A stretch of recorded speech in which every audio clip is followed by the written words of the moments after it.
ഈശോ മിശിഹായിക്ക് സ്തുതിയായിരിക്കട്ടെ.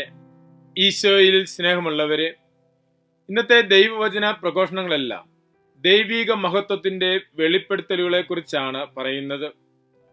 പഴയ നിയമത്തിൽ നിന്നുമുള്ള ഒന്നാമത്തെ വായന മോശയിലൂടെയും മോശ തെരഞ്ഞെടുത്ത നേതാക്കന്മാരിലൂടെയും ദൈവിക ചൈതന്യം പ്രവർത്തിക്കുന്നതും ദൈവമഹത്വത്തിന്റെ വെളിപ്പെടുത്തലുമാണ് നാം ദർശിക്കുന്നത്.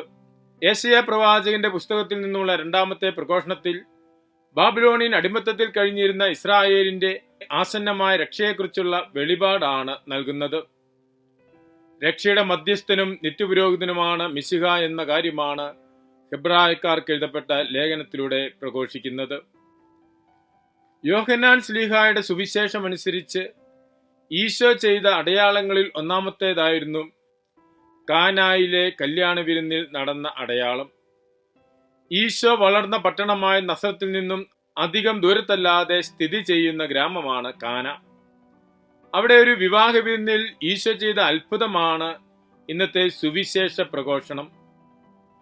ഈശോ ഇവിടെ ചെയ്തത് വീഞ്ഞു തീർന്നുപോയ ഒരവസരത്തിൽ അവരുടെ കഷ്ടപ്പാടിൽ സഹായിക്കുവാൻ വീഞ്ഞ് ഉണ്ടാക്കിക്കൊടുത്തു എന്ന ഒരു അത്ഭുതം മാത്രമല്ല. ഈശോ പഴയ നിയമത്തിൽ പ്രവാചകന്മാർ പ്രവചിച്ചിരുന്ന മിശിഹായാണ്, മിശിഹായുടെ യുഗം ആരംഭിക്കുന്നു എന്ന കാര്യമാണ് കാനായിൽ നടന്ന ഈ സംഭവത്തിലൂടെ വ്യക്തമാക്കുന്നത്.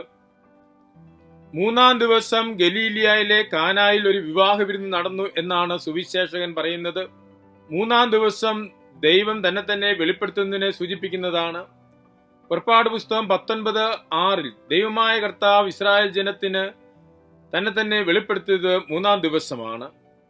പുതിയ നിയമത്തിൽ മൂന്നാം ദിവസം എന്ന് പറയുന്നത് കർത്താവിന്റെ ഉത്ഥാനത്തിന്റെ ദിവസമാണ്. ദൈവിക വെളിപാടുകളുടെ പൂർണ്ണത അവിടുത്തെ ഉത്ഥാനമാണല്ലോ.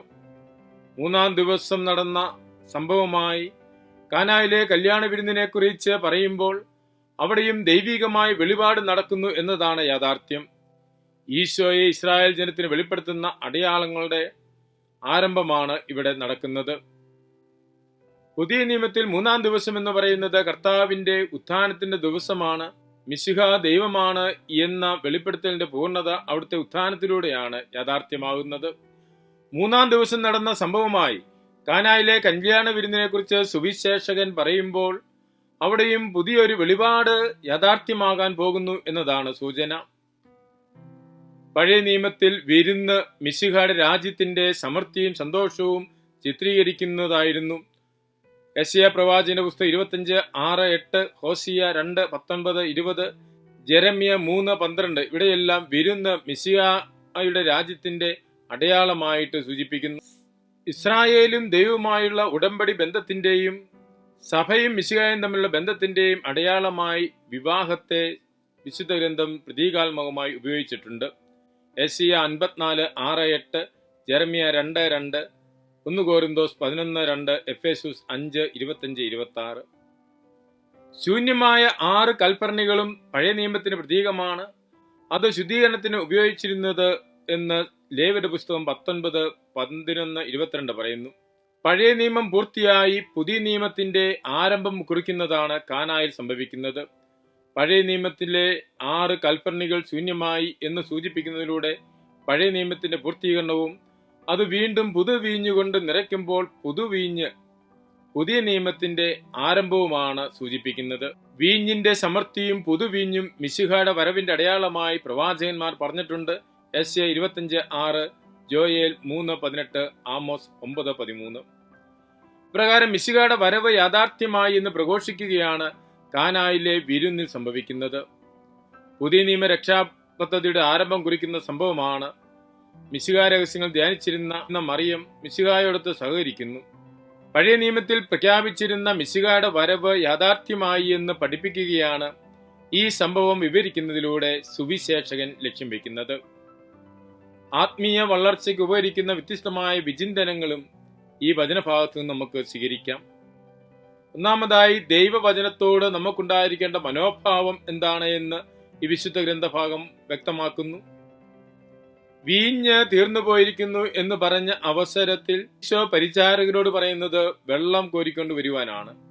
6 കൽപ്പരണികളിലും വെള്ളം നിറയ്ക്കുവാൻ ആവശ്യപ്പെടുന്നു. വീഞ്ഞ് തീർന്നുപോയിടത്ത് വെള്ളം നിറയ്ക്കുക എന്ന് പറയുമ്പോൾ യുക്തി കൊണ്ട് ചിന്തിച്ചാൽ ഒരർത്ഥവുമില്ല. എന്നാൽ ദൈവവചനത്തെ യുക്തി കൊണ്ട് വെട്ടിമുറിക്കാതെ ദൈവവചനത്തിന്റെ മുൻപിൽ യുക്തിപൂർവമായൊരു സമർപ്പണം നടത്തണമെന്നാണ് തിരുവചനം നമ്മോട് പറയുന്നത്. ആ പരിചാരകർ 6 കൽപ്പരണികളും അതിന്റെ വക്കുവരെയും നിറച്ചു. അതിനുശേഷം ഈശോയുടെ പക്കൽ കൊണ്ടുവരുന്നു. ഈശോ അതിനെ ആശീർവദിച്ചു. അവിടെ അത്ഭുതം അനുഭവിക്കാൻ ഇടയായി. മനുഷ്യന്റെ അധ്വാനവും ദൈവത്തിന്റെ ദാനവും ഒന്നു ചേരുന്നിടത്താണ് അത്ഭുതങ്ങൾ ഉണ്ടാകുന്നത്.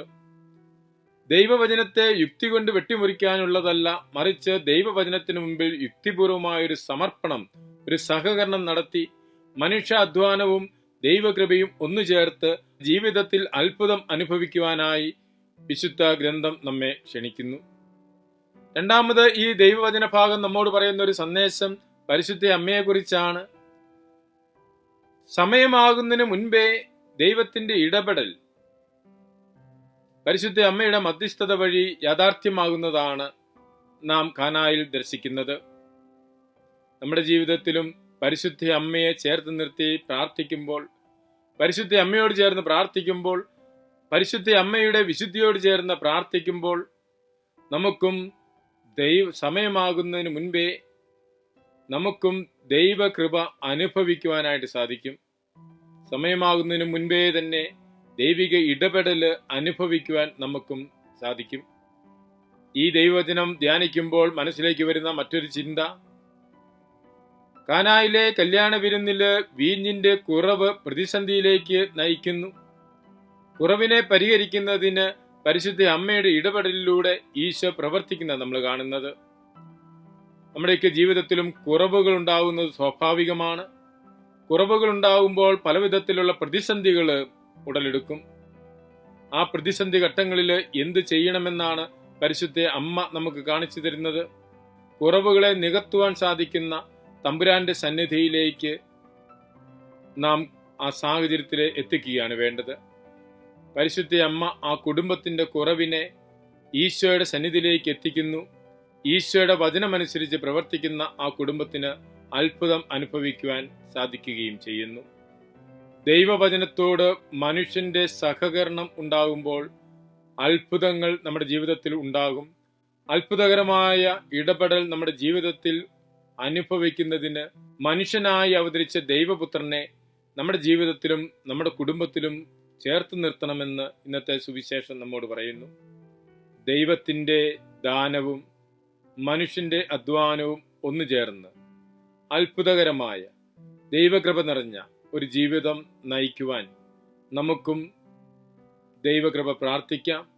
നമ്മുടെ അധ്വാനങ്ങളെയും നമ്മുടെ പ്രവർത്തനങ്ങളെയും എല്ലാം ദൈവസന്നിധിയിൽ സമർപ്പിക്കുന്ന നിമിഷങ്ങളാണ് നമ്മുടെ കുടുംബങ്ങളിലെ സന്ധ്യാപ്രാർത്ഥനകൾ. ഒരു ദിവസം മുഴുവൻ അധ്വാനിച്ചതിന് ശേഷം സന്ധ്യയാകുമ്പോൾ കുടുംബങ്ങൾ ഒന്നു ചേർന്ന് തങ്ങളുടെ അധ്വാനത്തെ തമ്പുരാന്റെ സന്നിധിയിൽ സമർപ്പിച്ച് ആശീർവാദം നേടുന്ന അവസരമാണ് കുടുംബ പ്രാർത്ഥന.